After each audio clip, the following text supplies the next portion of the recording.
Hello friends, welcome back फार्मासाइरा classes. तो हमने और सारी चीज़ों के बारे में पढ़ा चैप्टर 1 के। तो चैप्टर 1 का अगला टॉपिक क्या है? Drug distribution. अब हमें किसके बारे में पढ़ना है? ड्रग डिस्ट्रीब्यूशन के बारे में। तो देखते हैं कि ड्रग डिस्ट्रीब्यूशन क्या होता है। इसमें हम डिफिनीसन पढ़ेंगे, फैक्टर अफेक्टिंग ड्रग डिस्ट्रीब्यूशन, कौन कौन से फैक्टर है जो ड्रग डिस्ट्रीब्यूशन को अफेक्ट करते हैं उसके बारे में पढ़ेंगे।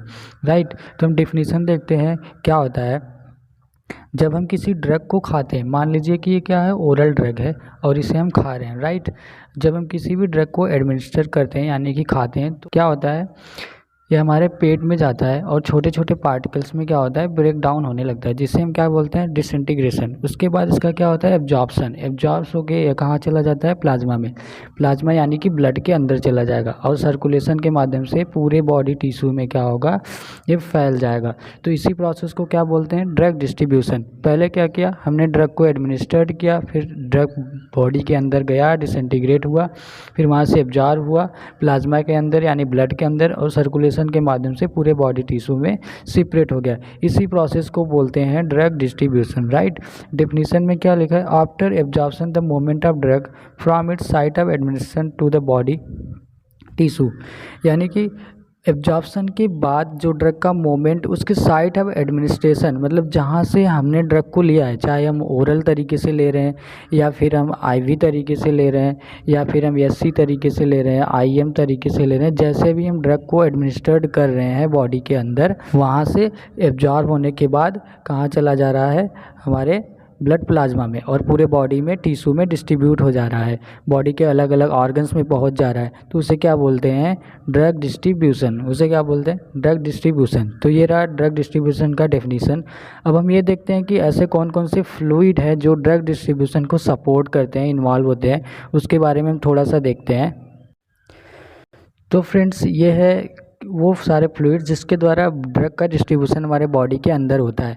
ये क्या है, जैसे कि प्लाज्मा है और इंटरस्टिशियल फ्लूइड है, ट्रांससेलुलर फ्लूइड है, इंट्रासेलुलर फ्लूइड है। ये सारे फ्लूइड क्या करते हैं, ड्रग को हमारे बॉडी के अलग अलग पार्ट में, टिश्यू में डिस्ट्रीब्यूट करते हैं। प्लाज्मा तो आप जानते हैं ब्लड के अंदर होता है, ब्लड प्लाज्मा, इसके थ्रू जब ड्रग डिस्ट्रीब्यूशन होता है। राइट, और ये इंटरस्टिशियल फ्लूइड इसे हम एक्स्ट्रा सेलुलर फ्लूइड के नाम से भी जानते हैं। ये क्या होता है, यहाँ पे आप देख रहे हैं, ये क्या है, टिश्यू है। ये क्या है, टिश्यू है।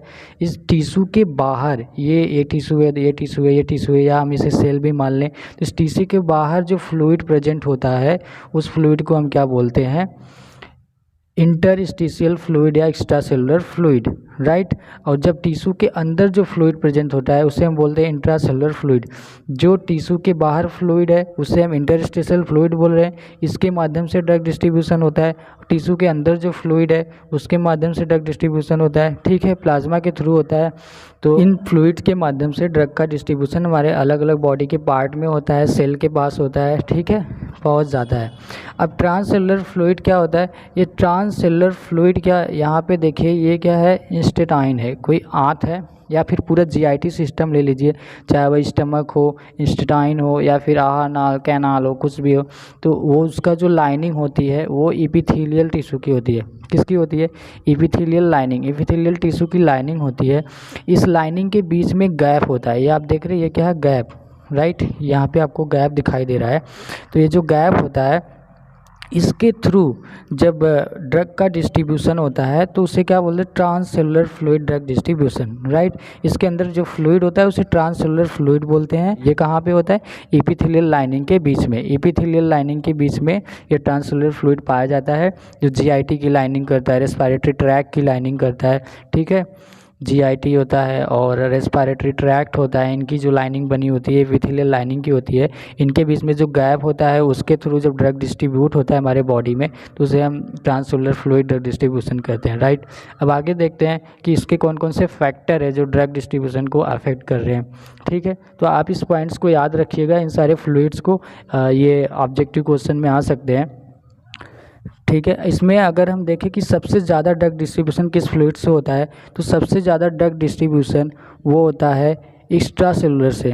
ठीक है, एक्स्ट्रा सेलुलर फ्लूइड या फिर इंटरस्टिशियल फ्लूइड, सबसे ज़्यादा ड्रग डिस्ट्रीब्यूशन इसी फ्लूइड के माध्यम से होता है। इस पॉइंट को आप याद रखिएगा। ठीक है।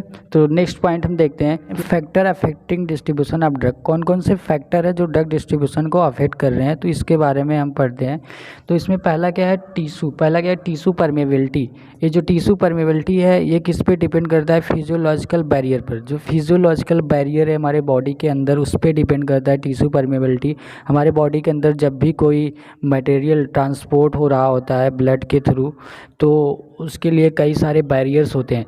जिन मटेरियल की आवश्यकता होती है केवल वही मटेरियल हमारे बॉडी के अंदर फ्लो होते हैं, बाकी सब क्या होते हैं, रिजेक्ट कर दिए जाते हैं, पास आउट कर दिए जाते हैं, या फिर कह लीजिए कि एक्सक्रीशन के द्वारा बाहर निकाल दिया जाता है, किडनी के थ्रू बाहर निकाल दिया जाता है। तो केवल जो आवश्यक तत्व है, मटेरियल है, वही बॉडी के अंदर जाती है। तो ये जो आवश्यक मटेरियल है किसके थ्रू जाती है, बैरियर उन्हें सेलेक्ट करता है किसको जाना है, किसको नहीं जाना है और किसको रोकना है, ठीक है।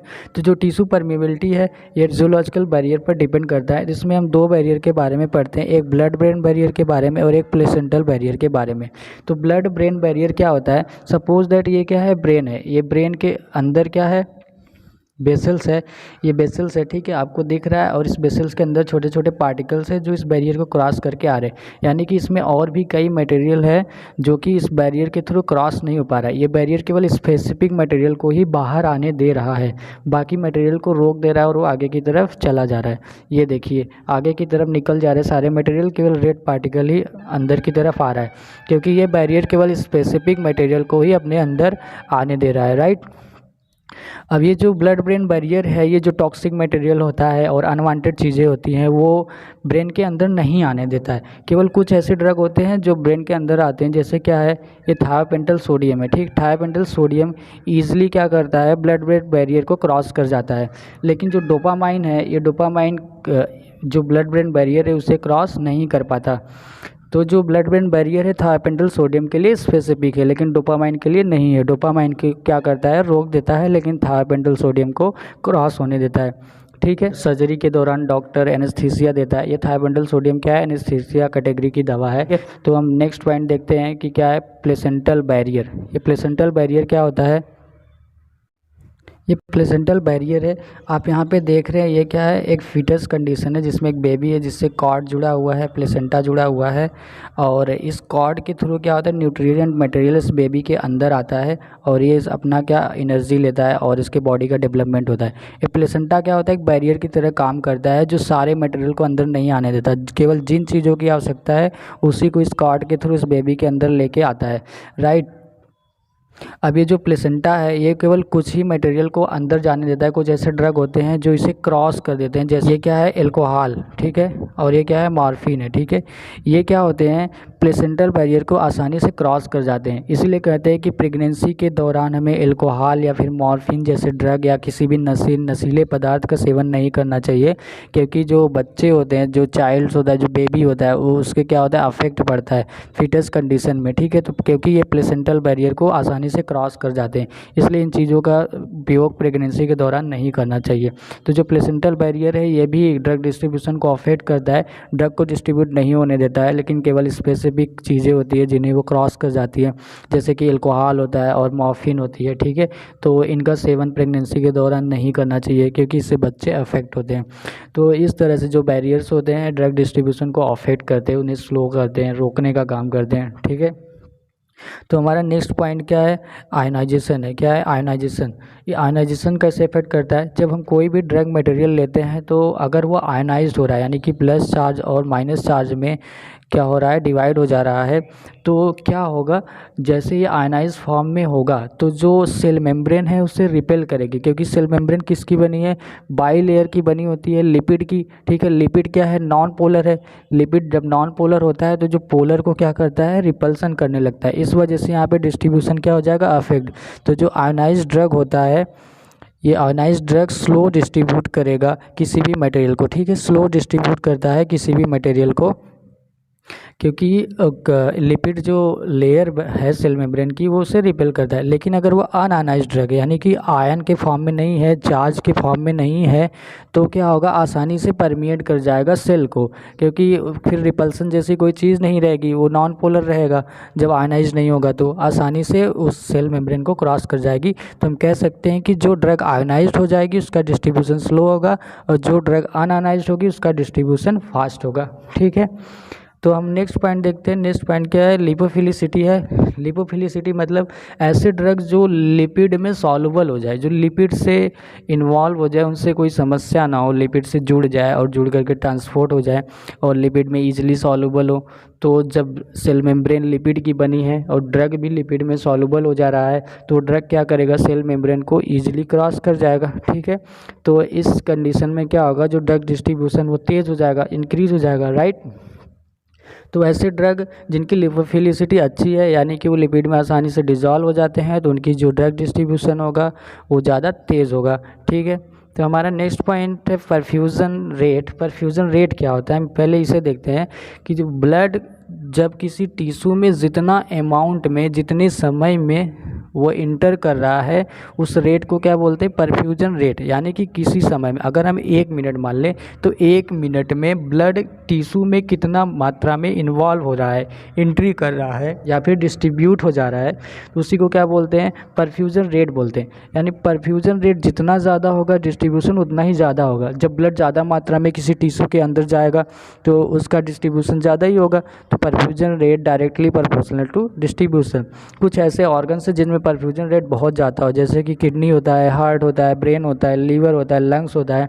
इन ऑर्गन्स में जो परफ्यूजन रेट है वो क्या होता है, बहुत ज़्यादा होता है, इसलिए यहाँ पे ड्रग का डिस्ट्रीब्यूशन बहुत ज़्यादा होता है। ठीक, तो हम नेक्स्ट पॉइंट देखते हैं, ये प्रोटीन बाइंडिंग ड्रग। ठीक है, प्रोटीन बाइंडिंग ड्रग हमारा अगला पॉइंट है। जब कोई भी ड्रग हाईली मतलब बहुत ज़्यादा प्रोटीन से बाइंड कर जाता है तो उसका डिस्ट्रीब्यूशन रेट क्या हो जाता है, घट जाता है, डिक्रीज हो जाता है।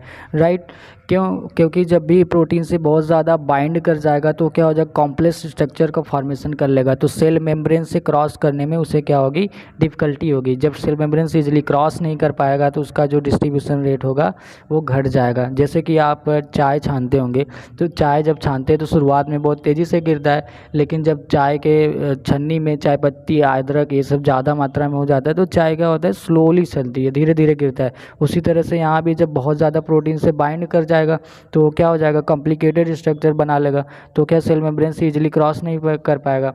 जब सेल मेम्ब्रेन से इजीली क्रॉस नहीं होगा, ट्रेवल नहीं कर पाएगा, तो डिस्ट्रीब्यूशन रेट क्या होगा, घट जाएगा।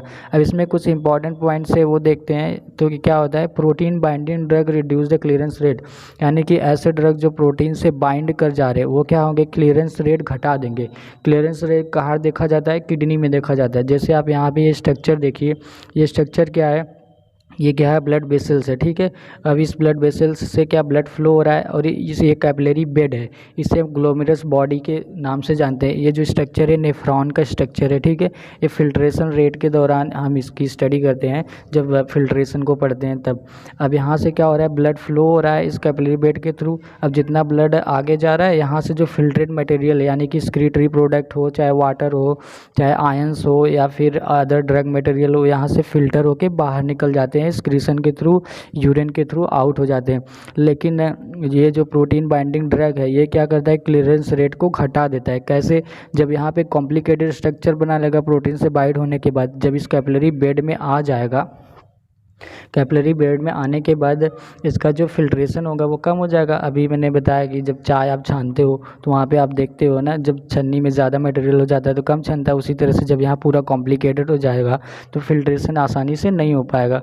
राइट, जो फिल्ट्रेशन ईजिली नहीं हो पाएगा तो क्या होगा, इसका क्लियरेंस रेट क्या हो जाएगा, घट जाएगा। राइट, अब क्लियरेंस रेट क्या होता है, 1 मिनट में जितना अमाउंट ड्रग ब्लड प्लाज्मा से रिमूव होकर या फिर फिल्टर होता है उसे क्या बोलते हैं, ड्रग का क्लियरेंस रेट कहते हैं।